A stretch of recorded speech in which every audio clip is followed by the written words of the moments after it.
Okay, I think it's early, like 5 minutes early. Um, Welcome in. Oops, I can't see comments. Let me see. Comments. All right. Cool Schmeals. Oh, Shannon. Oh, my girl. I hope everybody's doing good. Hello, everybody. Hello, hello. I'm gonna wait for a few people. Anybody, actually. Um, it is a late night, early morning. Happy Easter. Anybody coming in? It is barely Easter morning, but I had contemplated about the video. I wanted to do a live. Um, some people may not like the live. I apologize if it's not something that you are in up for, but this was just laid on my heart and I am going to do it. Um, I just wrestled with it all day today, so I'm gonna go ahead and start it. And if you guys want to join me, that'd be awesome. If you guys do not, but I just want everybody to know one thing: what the Lord did this weekend, He would have done it for one person. It was not for the nation. They told him he was going to save the nation. One person was all he did this for. He sacrificed himself for just one of us. So, with that, hi Bernadette. Welcome in, honey. All right, I'm going to start playing this and then we'll take it from there.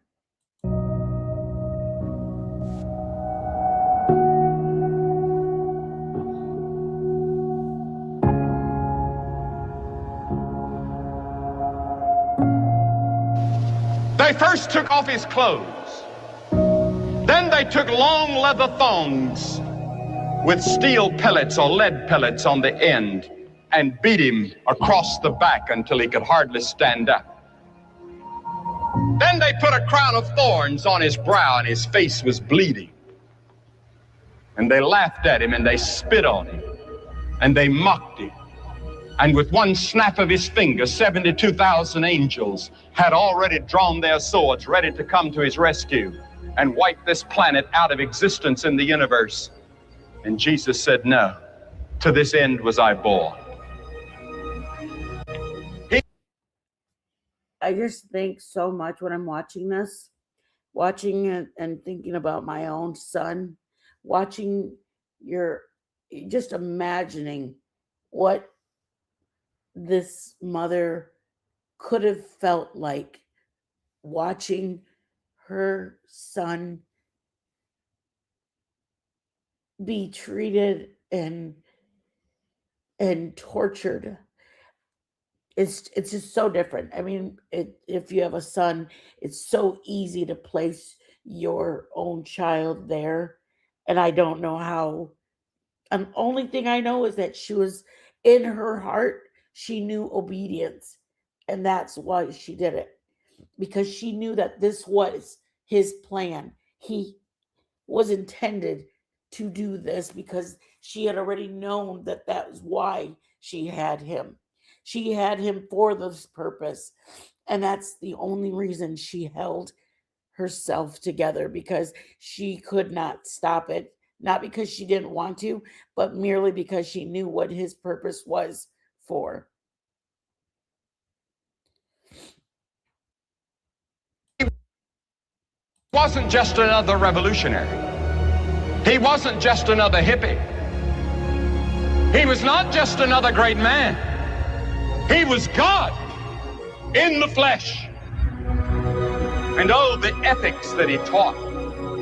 Never a man spake like that man. When you get hit on one side, he says, turn the other cheek. He never said what to do after that. But he did say, forgive 70 times 7. Count that up. Jesus taught that we're to forgive. He taught a revolution in the way we're to live. He taught us that it wasn't just our outward actions that God judges, but it's the inward thoughts and intents. and he dragged and lifted and hauled that cross. He didn't squirm, he didn't yell, he didn't scream. He just took it and said, Lord, forgive them. They don't know what they're doing. When he died on that cross, they nailed him, they put the nails in his hands. And you know what he said? Forgive them, they know not what they do. Forgive them. Could you forgive somebody that's putting nails in your hands and you know you didn't deserve it? Then look at the death he died. Did ever a man die like Jesus? He could have stopped it at any time. He could have, but he went through it all because of his sincere love for each one of us. For each, I mean, and just think of it like this. Some people, and it's fine, who choose to not get to know him, but imagine if you knew you had a child out there and he doesn't even want to have anything to do with you. He wants nothing to do with you, and you just died for him, and he wants nothing to do with you. I couldn't even imagine, honestly. I think it just, not that it sucks having kids, but it makes you view how the Lord loves us in such a unique way, because the way we try to shelter somebody trying to hurt our children, even though we're going through all the pains that we go through, he's sheltering. We are only getting a smidgen of what truly could have been, it impacted us, but he didn't allow it. He won't allow it because he is our protector. So it's unbelievable. It's truly heart-wrenching. Jesus. The lightning flashed and the thunder roared and the earth began to shake. And even the soldiers confessed that this must be the Son of God.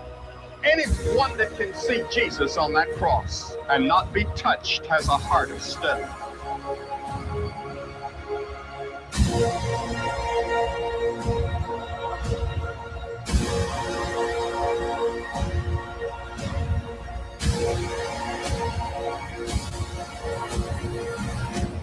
And then, on the cross, he said, my God, why hast thou forsaken me? And then he dropped his head and said, it's finished. What did he mean?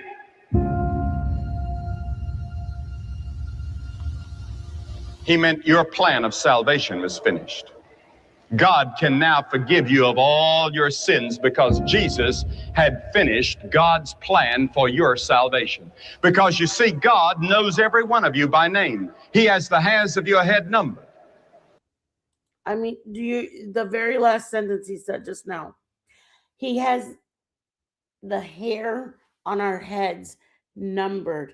He knows every freckle on our body, every single desires. You know how we know our kids when they're growing up, but I mean, I don't know what my son, how many hairs he has. I know some things about my son.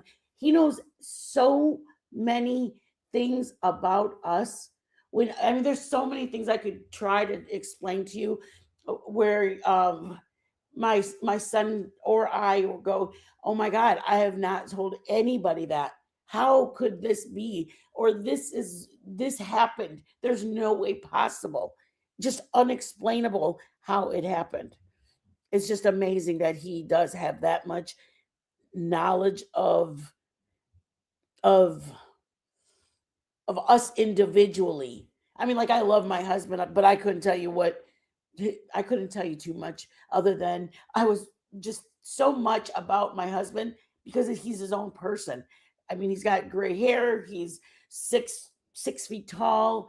But I mean, to have that much knowledge of us, and some of us don't want nothing to do with him. It just breaks my soul. All right. I have one more thing I wanted to show you guys. And I apologize if anybody was not in the mood for this today. But I felt like it was important.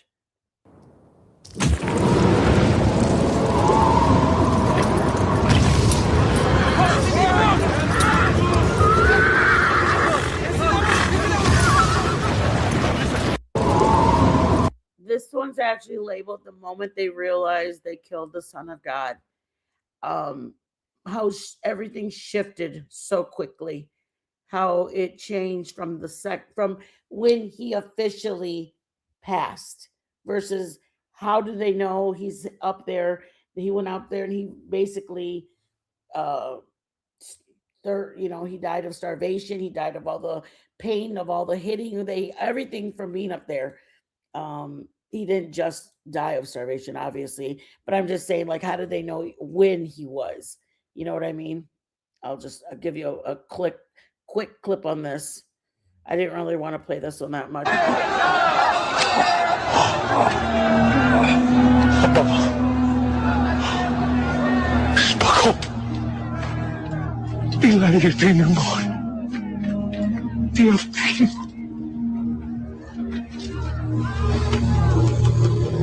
He understood what Jesus had just said. He said, "Forgive them, they know not what they do."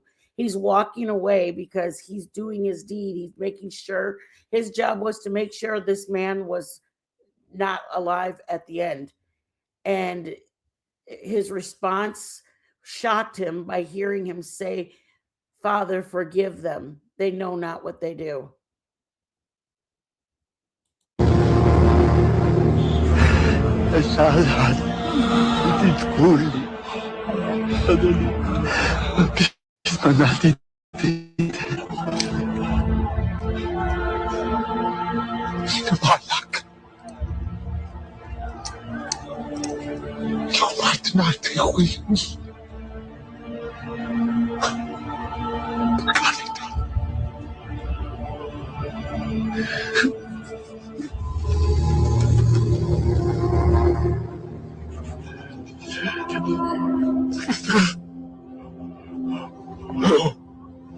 So he did that until he finally passed.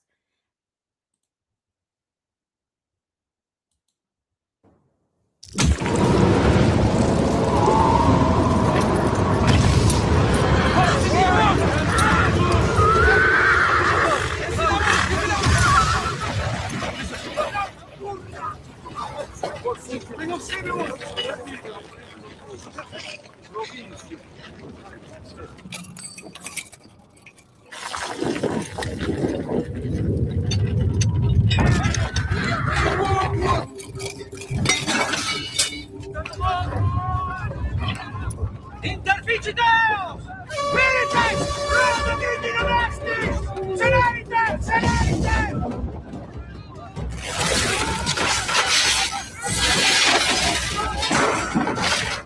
Facite murus nostrum! Celerite! Prendite crura!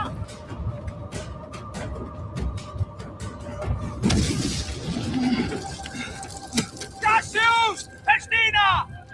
Mortus est! He actually has a little bit of hesitation knowing that he's about to poke him or spear him, which is astonishing that he would hesitate after everything else that they've done. But it's great to see that he at least felt some ounce of remorse.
And anybody who is interested in this, I can't. One of the most hated men on the internet, built a career tearing people down, Some and of you guys spent may years. know Perez Hilton.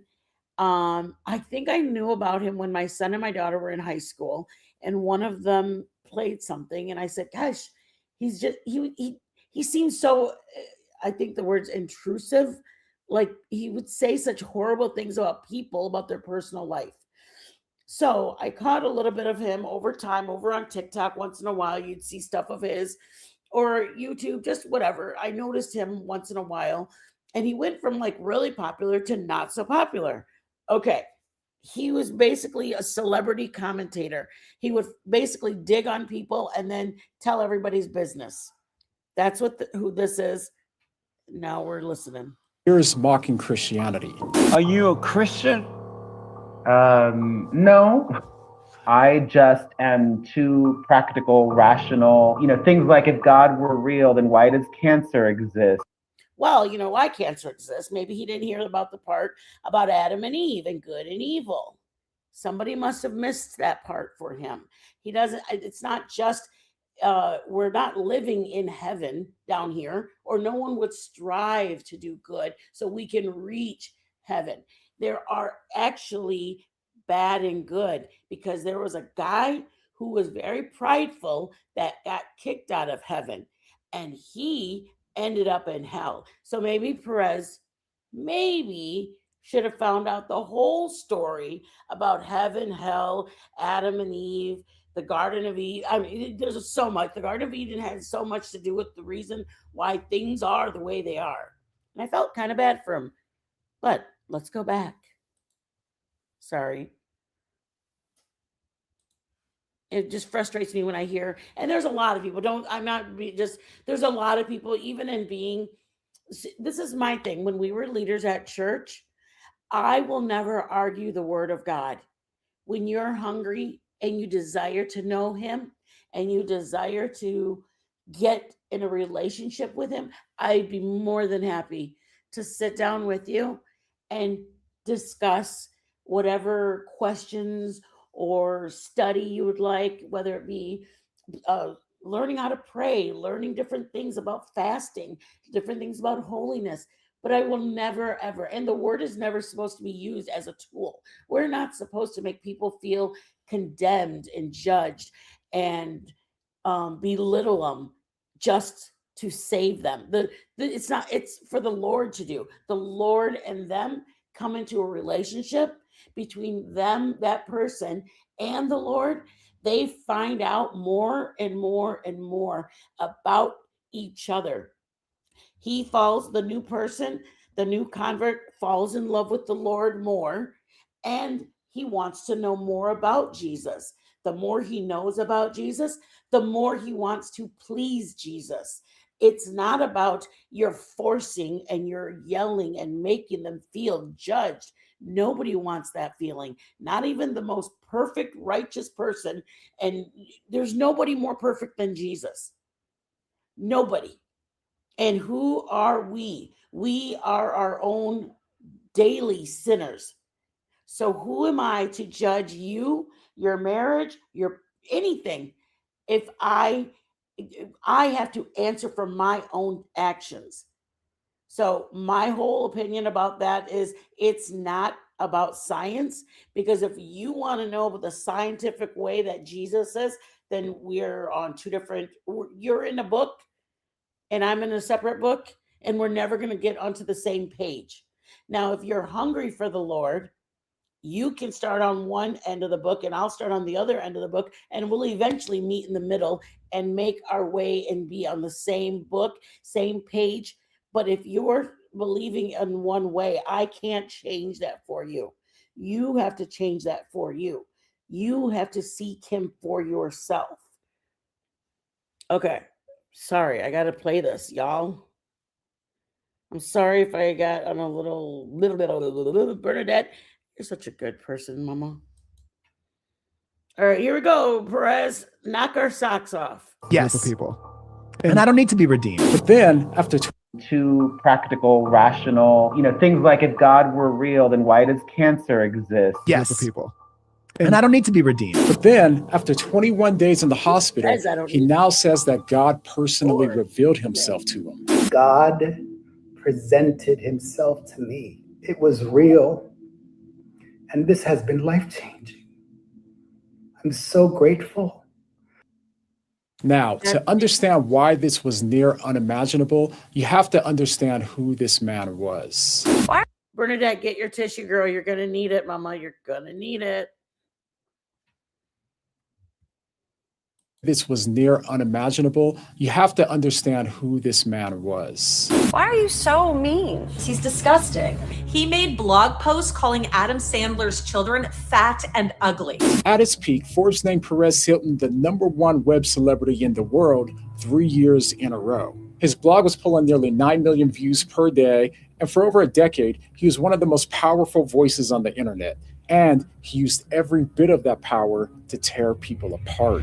At the 2009 Miss USA pageant, Hilton was one of the judges, and he asked Miss California if every state should legalize same-sex marriage. You know what? In my country and in my family, I believe that a marriage should be between a man and a woman. No offense to anybody out there, but that's how I was raised, and that's how I think that it should be between a man and a woman. Thank you. So she gave an answer based on her Christian beliefs, and Hilton rushed to his hotel, and he lost it. Miss California lost because she's a dumb. He gave her a 0. He called the answer the worst in patent history, and he launched a public. That's the part that's crazy about it. She gave her answer. I couldn't imagine one of the judges going back to their hotel and then commenting or going on a crazy rampage. I mean, I guess we had a president who did that. But anyways, I'm not going to get into that.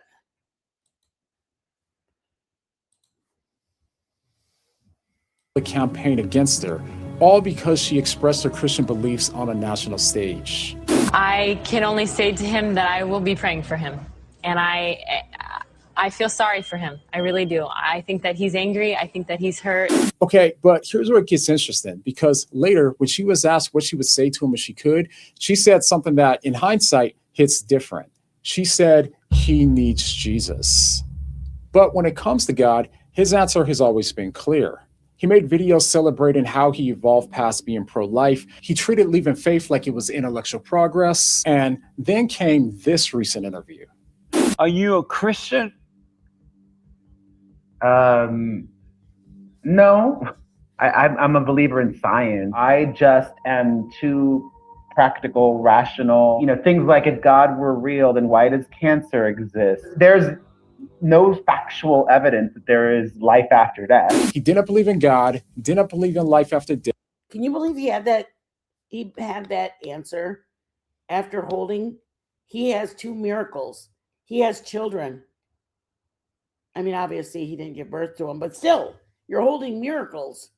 You're holding miracles. How did those miracles come into this world? I mean, I know it's one thing to say evolution happened, but it's another thing to say this woman's body carried a child, kept it alive in its body, and birthed it. It's just unbelievable that most people, like, when you have children, you go, oh my God, what a miracle. It's me and him, and our child is this. It's just unbelievable. Sorry. Yeah. I'm sorry, Bernadette. I stopped it. Didn't think he needed a savior, and he held that position right up until death. And that there is life after death. He didn't believe in God, didn't believe in life after death, didn't think he needed a savior, and he held that position right up until the moment he was about to die. Yes. Listen to this, Bernadette.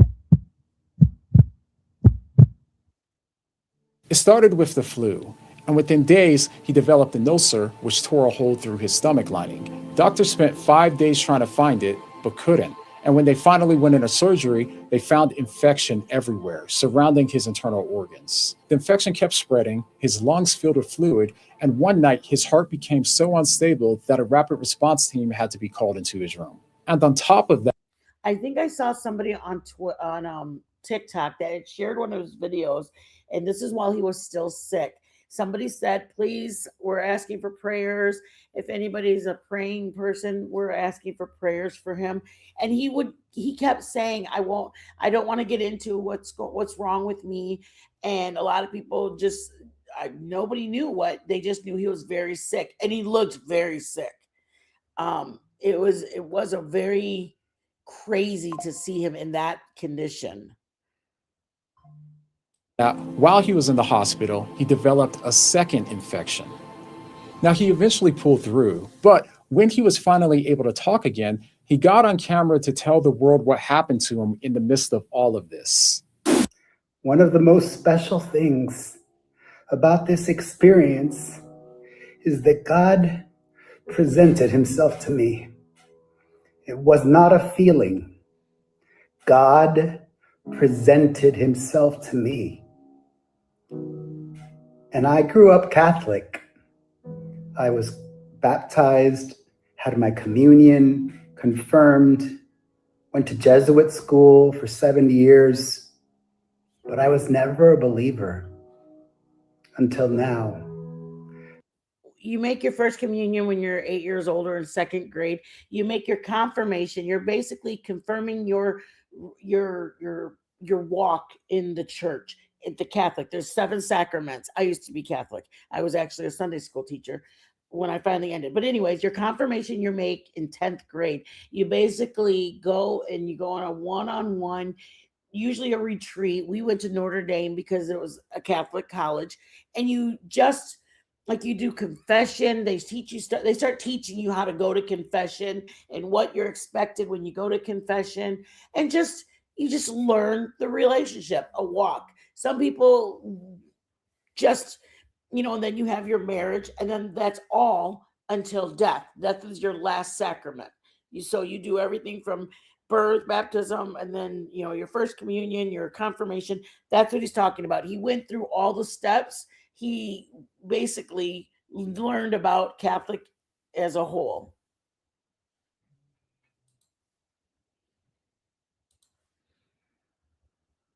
God presented himself to me and then did something that I could only call miraculous. This is amazing. And I was very lucid. It was real. And this has been life-changing. I'm so grateful. Hey, I'm excited to start taking the kids to church every week and to just know that God is real. You guys, you remember when I told you guys a while back, when you ask the Lord to use me, Lord, use me, you just never know what it's going to be. Who knows if his mother was saying, Lord, please save my son. Reveal yourself to him. I mean, you just never know. And for him to say what he said just now, that he literally is looking forward to taking his kids to church on Sunday. I don't like, he's no longer a trophy on the enemy's shelf. He's on the mantle. He's no longer a trophy on the mantle for the enemy. It's just so it's so exciting to see somebody who discovered him and with his own eyes and feelings realizes there truly is somebody. Because at one time he said, I don't need to be redeemed. Okay. I had my heart open before. I wanted to believe, and I don't have to hope to believe. I know now.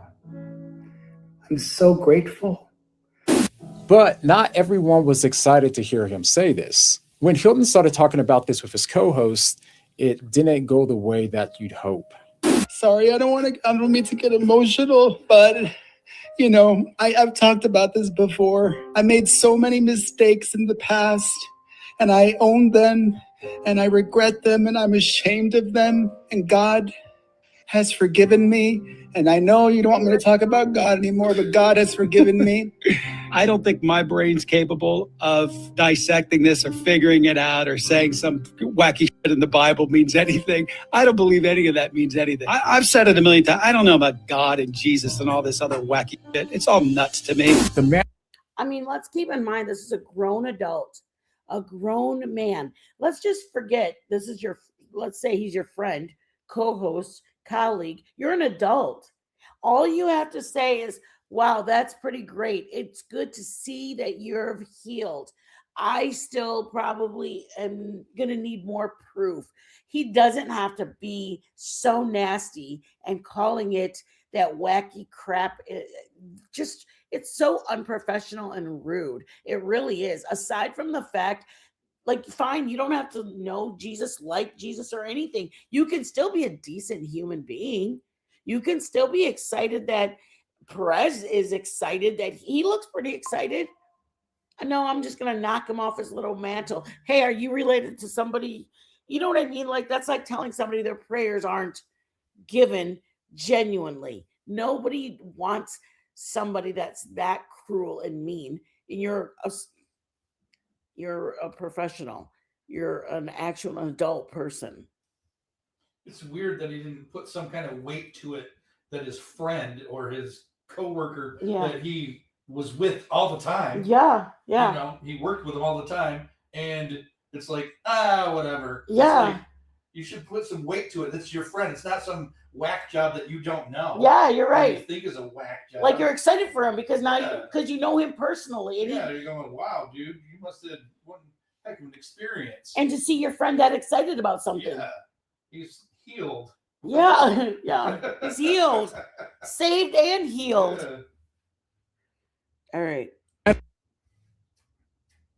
Who spent 21 days in a hospital, who says that God personally revealed himself to him, is now talking to someone who says that none of it is real. But here's what's crazy about all of this. In 2009, a woman stood on the national stage and gave an honest answer about her faith. And for that, she was called names, shamed, and publicly humiliated by one of the most powerful voices on the internet. And instead of fighting back, she said that she was praying for him. She recognized his pain and his hurt, and she said that he needed Jesus. And 17 years later, that same man is lying in a hospital bed, crying on camera, saying that God presented himself to him. And so now he would say that she was right. Not because she saw something in him, but because she understood something about grace, that the seeds that you plant in someone's life might not bloom for 17 or even 70 years. The grace that you show someone who mocks your faith might not make sense for a decade.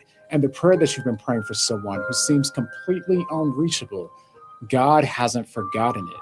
So if there's someone in your life who rolls their eyes at your faith, who calls it nonsense, who reminds you of exactly who Perez Hilton was before the hospital bed, don't stop praying and don't stop showing them grace. And if you're the one watching this thinking that you're too far gone, well, you just watched what God did with someone that they called the cruelest man on the internet. And if God can save, change, transform, and even use someone like me, then I promise you, he can do the same for you. So don't underestimate what Christ can do. But if you're still sitting here thinking that there's no way that God would want someone like you, well, you're not alone, because one of the biggest podcasters in the world kept asking the same question over and over again, and the real reason might shock you. So go ahead and click on this video in Christianity. So, you know what's crazy about that, though, is I talked to you guys before about we plant seeds, and you never know who's going to water them. And I said that probably about 3 weeks ago, or maybe 2 weeks ago. I said, it's what we do is we give you a little nugget, just a teeny tiny bit of my testimony about our neighbor, how our neighbor provided for us when we were in a time of need. We literally had just moved in and obviously coming up with a deposit and all that stuff back in 2004. What it took from us, obviously, where we're at. So our neighbor came over and said, I got a bag full of groceries. And I shared it with you guys. I didn't want to share the story, but the neighbor gave them to us. And it was a huge bag. It wasn't a regular grocery bag. It was like if anybody's been to Pier 1, they're big blue bags. It was that big of food. And I was like, oh, thank you. She goes, well, I'm just going to get rid of it. We're moving back to whatever town she was from, Ludington, I think it was. And I said, oh, well, I appreciate it. And so she gave them to me. So I was telling you guys how I was just grateful and da-da-da-da. So then me and Joe were talking. Well, didn't tell you guys any of the story. Me and Joe just had gone, wow, that's amazing that the neighbor gave that to us. Okay. So then I was doing my starter with some people. I mean, some nights we only had 2 people. And I was showing you guys how to make a starter. And it was like nudging me, like the Lord was really speaking to me of sharing that story. And I was like, no, like I'm talking to God while I'm trying to tell you guys how to do this recipe. And the Lord goes, tell the story. And I kept like almost arguing. Yes, I sometimes do that with the Lord. And I'm like telling him, like, this is not the community. Like, you're going to be laughed at, mocked, and made fun of for telling them that you took a handout from your neighbor's house. And I was battling, you guys. I can't even describe to you. Like, I was battling. I didn't want to be laughed at. I didn't want a video to be made about me. I didn't want a short to be made about me. But I also was so grateful that our neighbor sent it. And obviously, I see it as the Lord sent it. I knew that the Lord had provided that bag of food.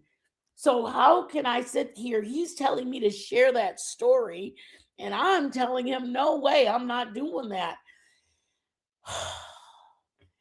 And that's when I had said at the beginning, when I got my laptop, I had said, Lord, I really want to come back on the platform, not just cooking, but I want to start doing live streams and be able to share testimonies of how good you've been to me and how and why.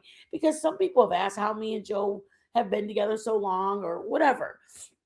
And I felt like it was enough of a door that was open that I could start speaking on how good God is.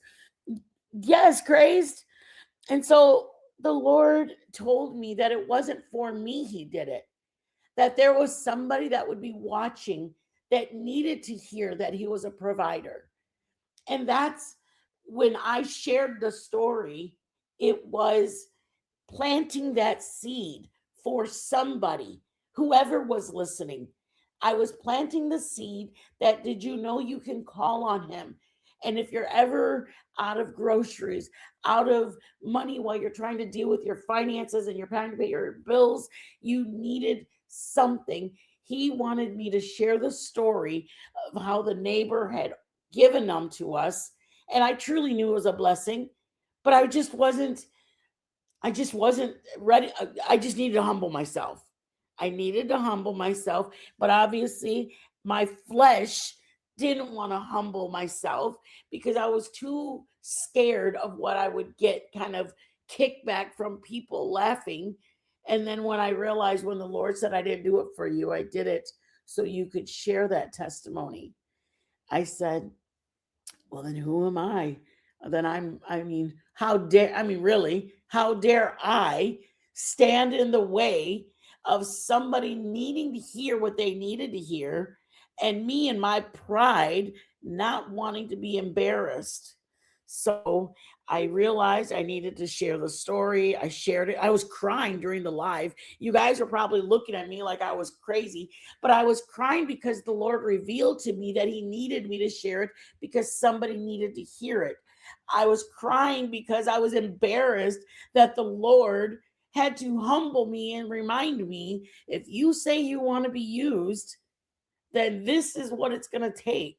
If you say you want to be used, it's going to take you being humble. And as much as I didn't want to embarrass myself, then don't say, Lord, use me in a mighty way. Because if you do, then you need to be ready to be used in a mighty way.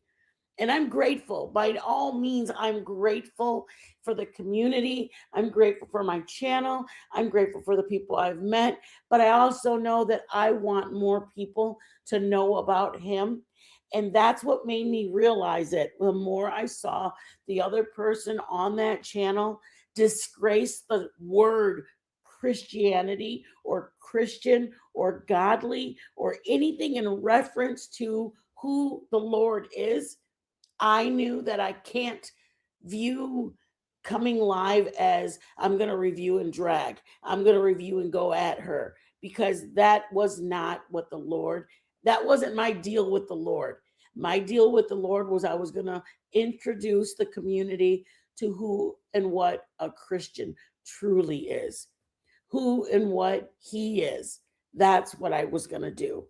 And I wasn't doing that. I mean, I felt like my cooking allowed me to talk about stories. I would share with you guys certain stories, but it's not truly like testimonies. I shared with you mine and Joe's marriage. I shared with you guys my son out in the world doing crazy things, how we stuck by our son. And it is hard as a parent, me and Joe being, he's a Drew's stepdad, and being a dad who stuck by his stepson when times were tough. I mean, and it's only because of God, truly, only because of the Lord are we where we are 22 years later, because of the Lord. Not because of me, not because of Joe, not because I learned my place or Joe learned his place. We learned who's the head of our home, and it's the Lord. And he is the one that was and is and has to be. If we expect ourselves to go anywhere in our marriage, then we have to trust him. And there's times that not just finances, but in our marriage, I mean, trust me, I've told you guys about how I'm like, Lord, do something with this man. He's about on my last nerve. I mean, which one of us don't pray for the Lord to do something with our man? And the Lord's like, no, miss you. I shared that with you guys, how I was upset. And then he's like, you're the one started. It's a whole nother video about our marriage and the testimony about me walking and all that. Okay. Let me read this. I've always thought you and Joe would share a lot of insight and others for relationships and life, and maybe may help someone that's struggling. Oh, Grace, thank you. And you know what? Some people have reached out and asked us about us sharing just advice about, how they're dealing with something in their marriage, or I feel like everybody's relationship is I don't, not the word's not savored, but it's special in its own uniqueness. That the main thing we had to find is that keeping the Lord at the forefront allows him to see me through the Lord's eyes and love the qualities that aren't like him, that we're going head to head on, if that makes sense. Joe's very anal, very proper, very, very strict to the like that. But I love that about him. And I'm grateful that the Lord brought me someone like him. But in my time of frustration, I need the Lord to remind me that that is who he brought for me to love. Somebody who was going to accent me. I mean, we're still goofy and silly, but we also are respectful of what and who and what we've been through as a couple, as me by myself. I mean, if Joe didn't respect my first husband beating me up for 10 years, Joe got damaged goods. He truly did. That's for sure. Yeah, I'm going to knock you out. I'm going to knock this man out, you guys. Hold on. Let me catch up with this. The story was most memorable story. What, baby? Are these two things for me? What, sugar? But no. Put them on the iPad? No, that's for my last sorry. Aw, Jay, babe.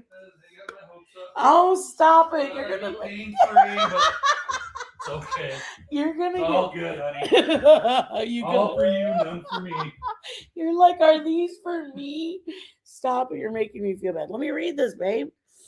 I truly respected you for sharing your testimony. Thank you, Bernadette. It's hard. it was embarrassing, but it's not about me. It's not about me. My daughter goes to a private school lately, and she can be difficult. And I told her to seek out the pastor and utilize the resources to help navigate her feelings. And there's nothing, oh God, there's nothing wrong with that. But you know what, Grace? That's what I had said the other day.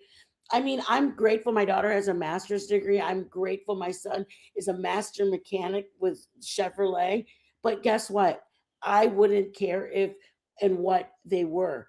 I need them to have a walk with the Lord, because one day I won't be here.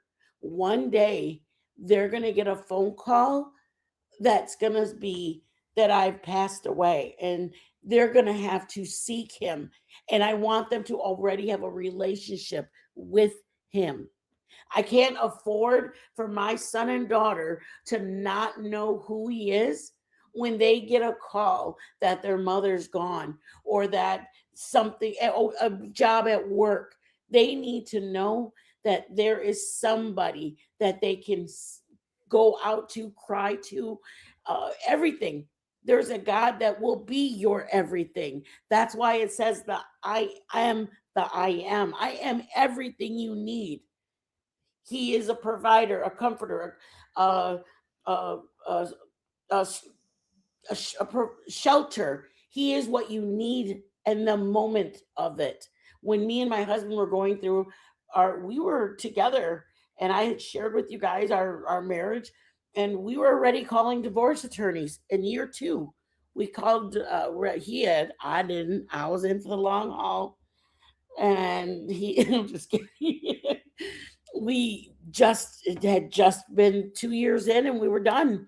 It's just because, like I said, we had started drinking when we met, and then we did life without alcohol, and it was different, very, very different.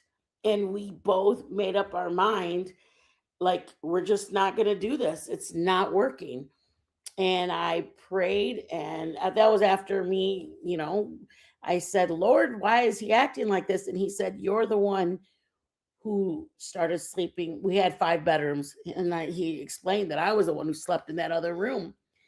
And I said, yeah, but he was acting like a fool. And the Lord said, you made your vows unto me. You made the promise unto me. I will work on him. This is the Lord. That's how he talks to me, you guys. He said, I will work on him. You stay with me and work. Like, he wanted me not to worry about what Joe, like, he would be and he said that I will be your comforter, because that's what I wanted. I said, you know what I mean? Whether I'm crying or when I'm crying, when you're arguing, and he didn't show any emotion towards me. That's what I told Jesus, like I was telling my dad, you guys, I'm telling you. I sat down and I said, when I'm over there crying, Lord, he doesn't do nothing. He doesn't even act like it phases him at all. And the Lord said, come to me. I will be your comforter. I'm telling you, I can't even describe it. He spoke to me like it was your friend sitting next to me on the couch, explaining to me what you got to do and what you got to do to get through this. He just explained it. Come to me. I will be your comforter, and I will work with him. You need to just trust me. And I'm telling you, it was just like, maybe, I want to say it was a year, 8 months. And it was like, this isn't working. My God, this man is pissing me off. And I'm on the end of my rope with him. And it was just ready. I went out for a walk down the road. We had a kind of a busy road. A lady pulled down her window and she said, can I give you a ride? And I'm like, oh, no, I'm okay.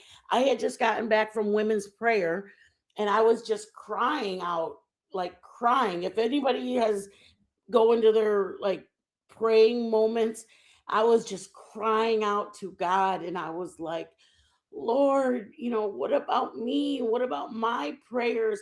Because I had come back from women's prayer and I heard all these great praise reports, and I was excited for them. But I also was still wondering about my prayers. How come my prayers aren't being answered? And I just was walking down the street, and I said, "Oh no, I'm praying. I appreciate you. Thank you very much," though, because I lived like 1 block away. I just literally left, and I was talking to God, and I was, just talking to him. And then, within like maybe a minute later, another car pulled up, and she opened her window and she leaned down, and I said, "Lord, what about me? What about my prayers? When do my prayers get answered?" Okay. Remember that. Within 2 minutes, 5 minutes, because I had been walking already for about 10 minutes because it was a block away. I don't want to say what roads or divisions, but we lived in a neighborhood. I walked out to the end of the neighborhood and I was on the busy road. I don't want to say any roads, but I also want to get very descriptive. I'd been walking for a while and talking to God and asking Jesus, just asking him, about my whole life. What about me? And blah, blah, blah, blah. So the first lady asked me, "You want to walk a ride?" No, I don't need a ride. I'm praying. The second one rolled her window down and said, "I know you're going to think I'm crazy." And I'm like, what? She said, "I know you're going to think I'm crazy, but I don't even go to church or anything. And the Lord told me to turn around and tell you he hears you and he's moving in your situation. He's moving." The words that I literally said, "What about me, Lord? What about my prayers? And what about me? She said those exact words. He hears you. He's moving in your situation. She just said, "You probably think I'm crazy telling you this." I said, "No, I don't actually. I'm apostolic. I believe in miracles. I believe in miracles like you just don't know. And thank you very much." So she drove off. I turned around because it shocked me when I heard this. And I walked back to the house, and me and Joe were already like talking about it, about our relationship. I walked back in the house, and that's when I was just like, "You'll never believe what just happened." And I told him, and he said, "Are you kidding?" I said, "Some strange lady just asked me, blah, blah, blah." And she said literally word for word that he hears you and he's moving on your situation. And he just stopped what he was doing. He got on his knees and said, "I want to know more about this God. If he can hear you and stop everything and send a person to answer you, then I want to know more about him." And went into a Bible study, and he took Bible, just reading the word of God, reading it. He wanted to know as much as he could. He wanted to know what different, like if anybody's ever read the Bible, the stories that people say are actual verses in the Bible, if that makes sense. Like the part about Eve and the apple, that's actually verse like Genesis 6:4. You know what I mean? Like they're actual stories. That's where actually the stories come from. The Bible are actual verses. So if you read it, the book is truly like a novel. Every page.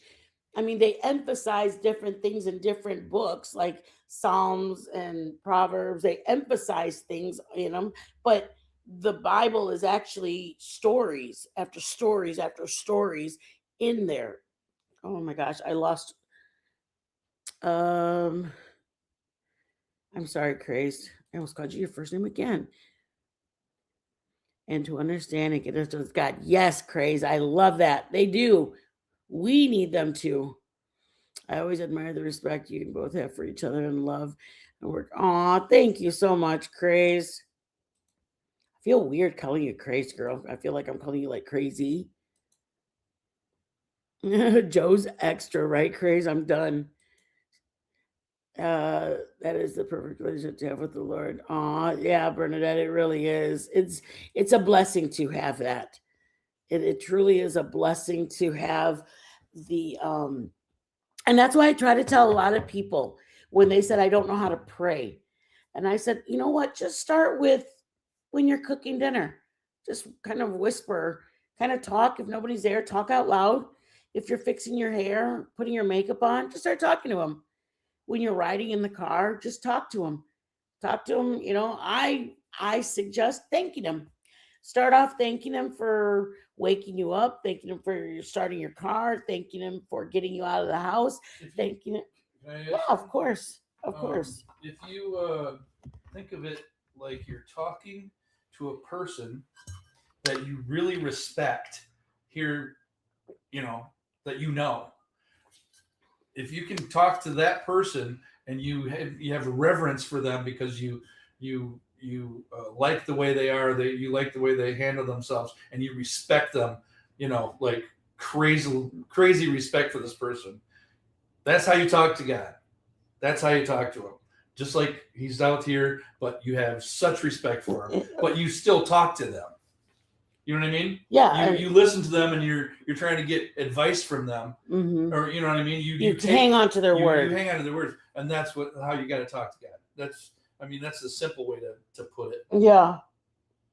And that's truly, anybody can start and doing it, and then before you know it, you look forward to those talks with the Lord. You look forward to being able to go, oh my gosh, I had a crazy day yesterday, Lord. You know what? I'm just grateful that day is over and we're on to the next one.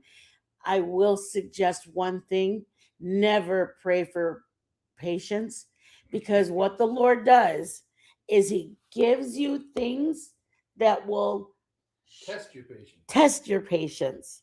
So then you see if you, not who wants to be tested of patience, but if you're praying for that, that's what he's going to do, is give you things so that way you can make your patience stronger and better and better and better. Pray for understanding. Pray for wisdom.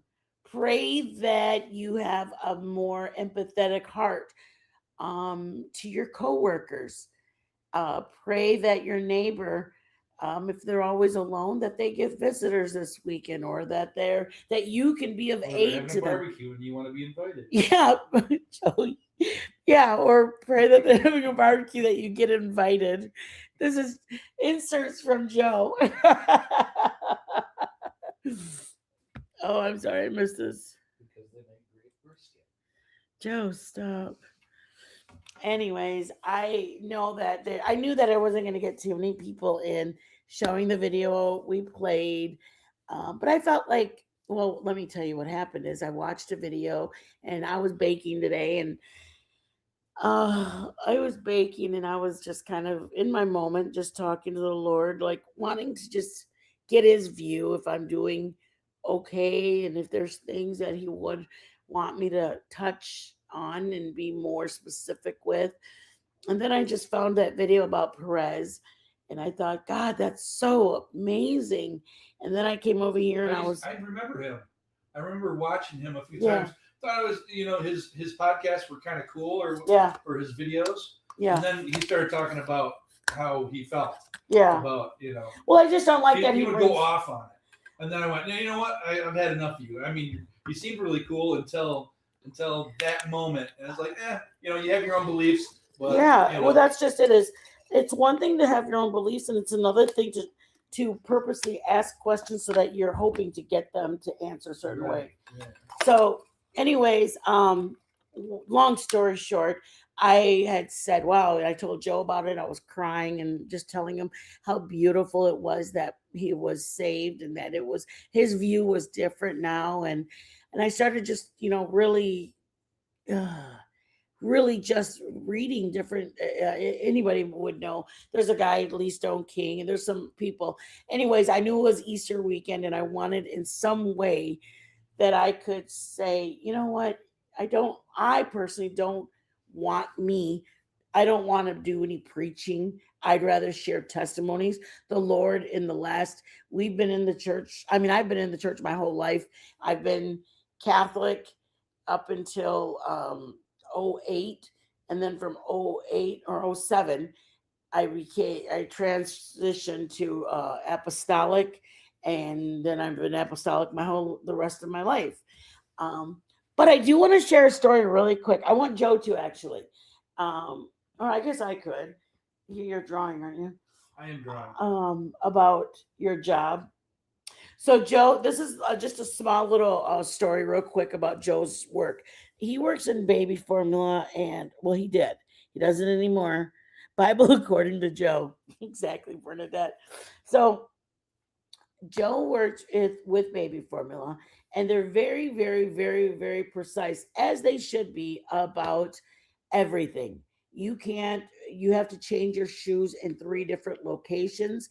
You wear one pair into your plant, and then when you go in there, you change into like your middle room, and then you walk down a hallway and you put another pair of shoes on. Then you go into the locker and you change them again. And then going into that locker room, you put like rubber Crocs on. And then you get changed in your clothes. Then you leave that work area, your locker room, and you go out to the actual area. And then you put another pair of shoes on. Okay. So I said all that to say, that's how they are, very, very strict about everything. You can't have anything on, no rings, no necklaces, no wedding bands, nothing. Nothing can be on you. You pretty much have to hair. Every bit of your hair has to be in a hairnet, whether it's on your face, whether it's a mustache, you have to wear a whole beard cover, even if it's just a tiny mustache. Very, very precise. They don't want any hairs falling out of your eyebrows, out of your anything. Okay. So Joe says, hey, there's some formula there. The guy tells Joe he didn't really work on a line. He was more like the authorizator of product. And he saw product there. It had on the side of it not to use it. So he knew, do not put this with any kind of ready for use initials or anything. Well, then somebody came over and they tested it. And when they tested it, they said, hey, this one's good to go. So my husband. But I had put it there. Right. So my husband went ahead, and this company doesn't have a union or nothing like that. If you mess up, it's usually a multi-million-dollar mess up. Nothing costs $300 to shut down the plant. We got 3 or 4 machines down. Nothing is anything small like that. When you mess up, it's multi-million-dollar mess up. They have to dump all the product all the way in the dryer, all the way up or everywhere. So he said, oh, it's good to go. The guy gave him the okay to use it. So my husband put his initial on it to process, start using it, start running this product. My husband's been there for 23 years. I mean, very close to retirement. He's got pension 401 in this company. Like life was okay. So then he calls me, and all I hear is a panicked man. And I'm like really nervous for him right now because I could tell in his voice. He said, I'm going to lose my job. I just need you to know right now. And I'm like, what? I mean, we have a 5-bedroom house. We got like 3 car notes. What do you mean? He goes, I'm not kidding. I'm letting you know right now. They're going to have to walk, because that's what they do. They walk you out. They don't go, hey, this is your last day. They walk you out because they don't want you to sabotage the product when you leave. They're just very, very, very, very, very, very strict. So he's like, I'm just letting you know it's coming down. I'm just letting you know. And I said, what happened? Trying to walk him off the ledge. Also wanting to find out what the heck is he talking about. He said, there was some product that was not good to use. I put my initial on it for them to use it. It makes all the difference whose initial was on it last.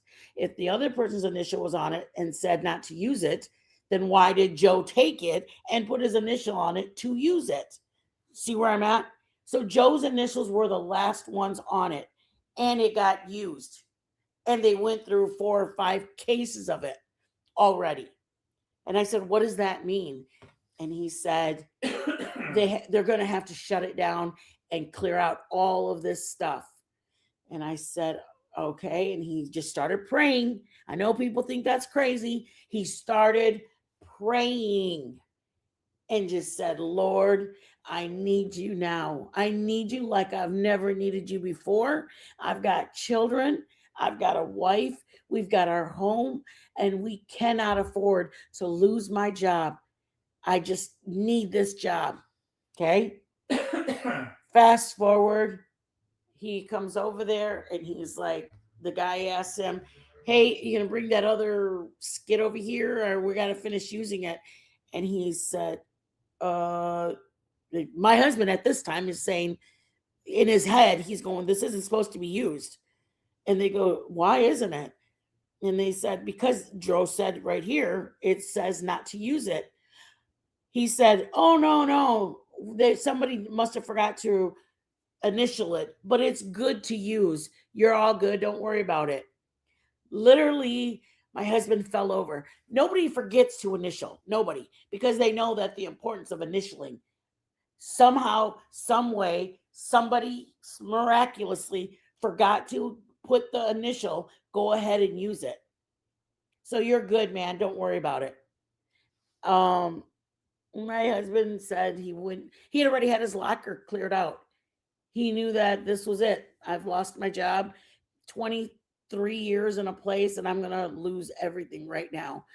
And he just called me back and I said, what's going on? Like, I'm thinking he's going to tell me like, hey, I don't know. I'm lost or whatever. I said, what's up? What happened? And he goes, we're good. And I was like, what? I said, you made me like, I was already canceling my orders on Amazon for nothing. He goes, no, it's all right. They told us, said that they must have forgotten to initial it, but it's good to use. Don't worry about it. Keep it running. So, and that somebody else may go, oh my God, what does Jesus have to do with that? What does that have to? Let me just tell you, he has everything to do with it. It's like some people saying, oh my God, he has a great job. He has a great job. He had a very good job. He got paid very, very, very well. And some people could say, well, you know what? He got up and went into work every day. Well, let me just tell you, Joe used to say that. Joe used to say before he started going, and because he was, Joe, you want to say about how you church? What? About mom, how you didn't go to church anymore? What made you stop going to church when you were younger? What made me stop going to church when I was younger? I don't know. Your mom, babe. Your story you told Pastor. You're acting me like I don't. I just didn't know what story you wanted me to. Share your story. Did you go to church your whole life? When I was younger, I did. What made y'all stop? Stop. That's why I'm like, stop. How do you not remember? Well, there's other reasons I didn't go. Oh, really? What was it? Huh? I thought you said you hated it because of the way they treated your mom. Well, yeah, that was when I was a kid. Well, yeah. Yeah. Okay. Tell that story. Then we still went to Methodist church after that. But I was Catholic, went to catechism, all that good stuff.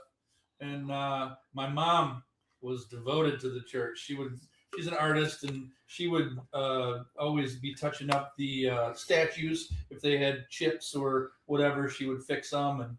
And she was always doing something for the church. And come to find out, when she was a young lady, she had gotten married before she married my father. And they were married for 3 months back in the late 50s or early 60s? No, late 50s, I believe. And they were married for 3 months, and they got divorced because it was a bad situation. And they found out about that, and they said, you're no longer welcome at our church because you never had it annulled. Is that crazy? Yeah. They said, until you have it annulled, you are not allowed back in our church. And they just kind of said, screw you guys. And we started going to the Methodist church. So he thought to himself, wow, I want nothing to do with a church that can treat somebody who's a good person like that. So then years later, I meet him, and I'd been to church my whole life, made my first communion, made my confirmation, blah, blah, blah, blah, blah. Then my kids actually went to a Catholic private school. So they went there, started dating Joe. Then Joe and I dated a little bit more. We ended up started going to a different church. But by this time, I had never been apostolic. He had never been apostolic. We started attending together. And for the most part, that's the thing, is he really wanted to know more about the word. He wanted to get into the Bible and read about different things and why they did what they did and what the word meant in that verse. And that's the thing that we both found, is it's not that he wanted to believe. He almost didn't want to believe, if that makes sense at all. He almost didn't want to believe because for so long he had not believed. So I wouldn't even say it was more like a science. He just he didn't have a reason to believe, I felt like. But when that situation happened with his job, he goes, there's no other word to explain it. There's no way this happened. And there's another story about that happened with his work that is what conversed, like showed Joe there is a God. I mean, I know that Perez Hilton had his sickness and his death and all, or close to death and all that. But what Joe had was just, there's nobody that initialed it. Normally, I would have gotten in trouble. Why am I not in trouble?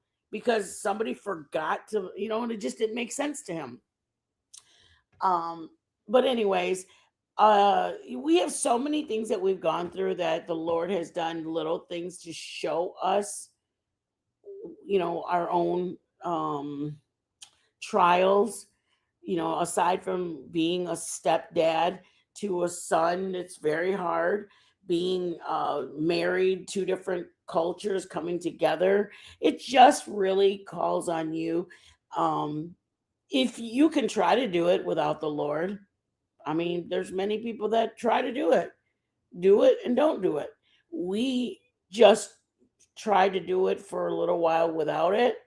And we found out like that it helps to have him in our life.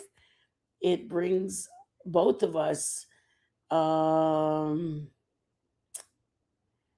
it's an eye opener. I guess that's the best way to do.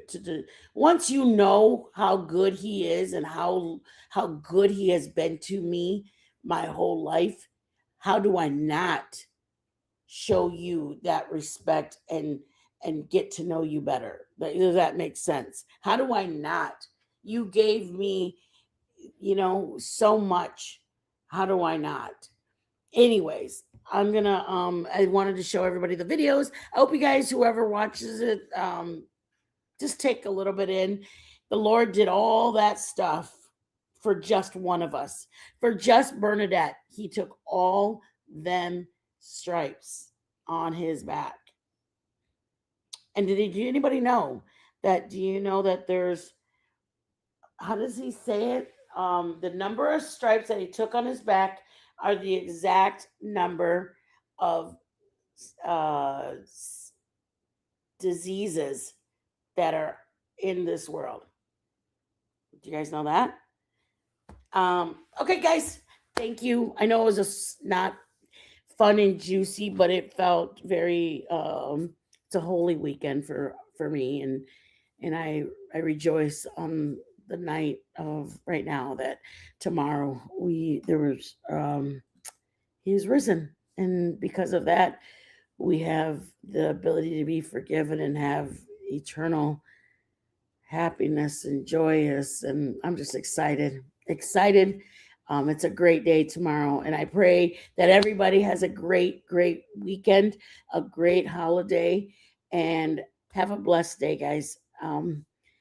If you guys are on the streets tomorrow, I pray that you guys just maybe give him just 1 minute time when you're waking up and you're getting your clothes together, what you're going to wear, and just thank him for taking those stripes. because there were pretty vicious stripes that he took. And on that, I will. Thank you, Bernadette. I am going to close on this. If I were the devil, if I were the devil, if I were the prince of darkness, I'd want to engulf the whole world in darkness, and I'd have a third of its real estate and 4/5 of its population, but I wouldn't be happy until I had seized the ripest apple on the tree, thee. So I'd set about, however necessary, to take over the United States. I'd subvert the churches first. I'd begin with a campaign of whispers. With the wisdom of a serpent, I would whisper to you as I whispered to Eve, do as you please. To the young, I would whisper that the Bible is a myth. I would convince them that man created God instead of the other way around. I would confide that what's bad is good and what's good is square. And the old I would teach to pray after me, Our Father, which art in Washington. And then I'd get organized. I'd educate authors in how to make lurid literature exciting so that anything else would appear dull and uninteresting. I'd threaten TV with dirtier movies and vice versa. I'd peddle narcotics to whom I could. I'd sell alcohol to ladies and gentlemen of distinction. I'd tranquilize the rest with pills. If I were the devil, I'd soon have families at war with themselves, churches at war with themselves, and nations at war with themselves, until each in its turn was consumed. And with promises of higher ratings, I'd have mesmerizing media fanning the flames. If I were the devil, I would encourage schools to refine young intellects, but neglect to discipline emotions. Just let those run wild. Until before you knew it, you'd have to have drug-sniffing dogs and metal detectors at every schoolhouse door. Within a decade, I'd have prisons overflowing. I'd have judges promoting pornography. Soon I could evict God from the courthouse, then from the schoolhouse, and then from the houses of Congress. And in his own churches, I would substitute psychology for religion and deify science. I would lure priests and pastors into misusing boys and girls and church money. If I were the devil, I'd make the symbol of Easter an egg and the symbol of Christmas a bottle. If I were the devil, I'd take from those who have and give to those who wanted until I had killed the incentive of the ambitious. And what'll you bet? I couldn't get whole states to promote gambling as the way to get rich. I would caution against extremes in hard work, in patriotism, in moral conduct. I would convince the young that marriage is old-fashioned, that swinging is more fun, that what you see on TV is the way to be. And thus I could undress you in public, and I could lure you into bed with diseases for which there is no cure. In other words, if I were the devil, I'd just keep right on doing what he's doing.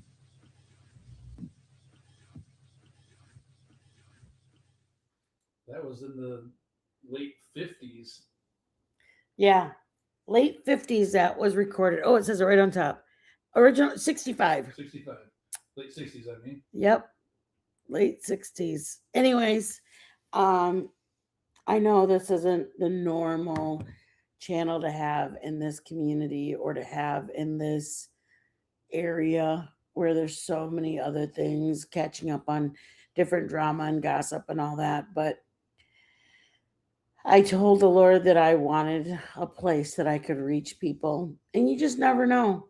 You never know who's going to need to reach out and ask that one of their children are sick, or that they're dealing with rebellion teens, or that their marriage is not going well. Because unfortunately, but fortunately, I have gone through that child who insisted on doing it their way. The marriage that was, by every other measure, it should have not gone the way it did. But what held us together and got us through was by the grace of God. He got my marriage. He got my son. And that in itself, him going in a head-on collision was a miracle he walked away.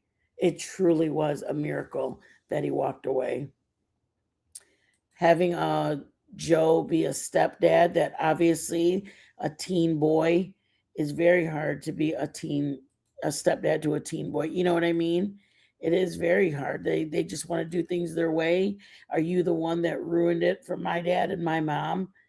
You know, and it wasn't easy. But we had to make up our mind to not throw in the towel, to seek the Lord for understanding and where to go from there. We've got this. We don't need to be affected by all of that if we can just hold on to the Lord. And it worked. We're grateful for it. I want to show you guys something really quick. Okay. All right. One last. This is my son. He was, when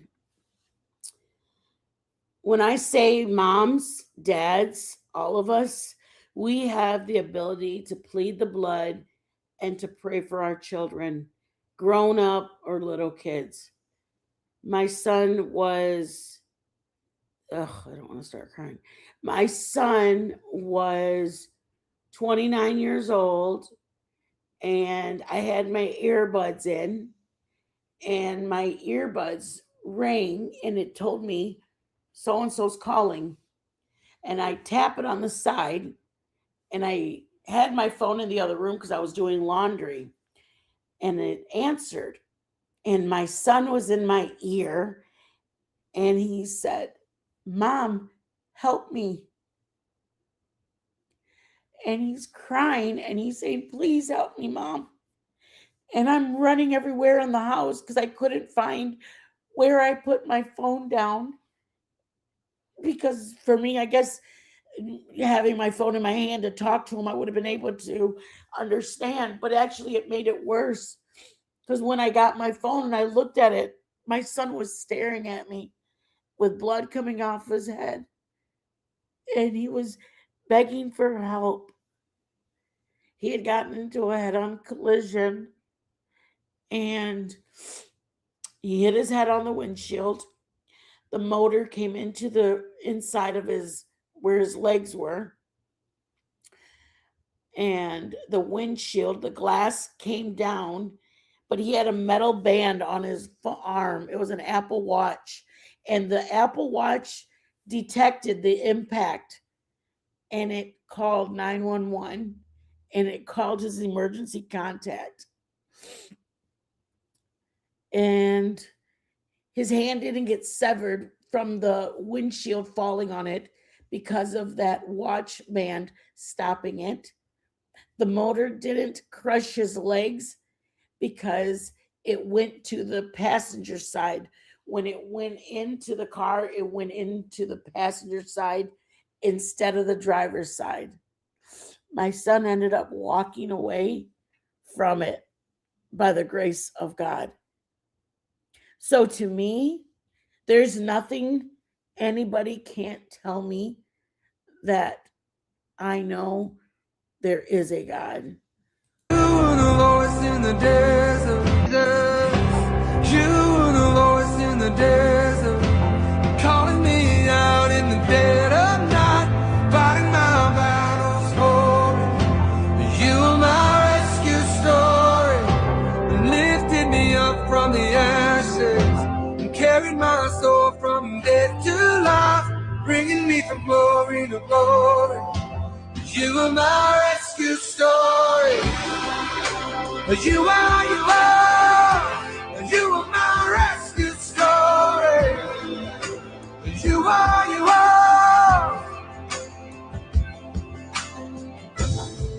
you were writing the pages before I had a day.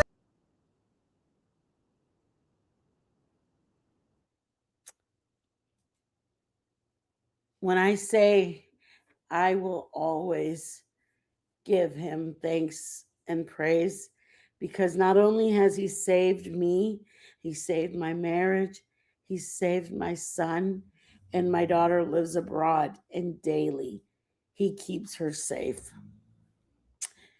So, with that being said, y'all have a blessed Easter, and I pray you guys make memories with your family. Thank you, Bernadette.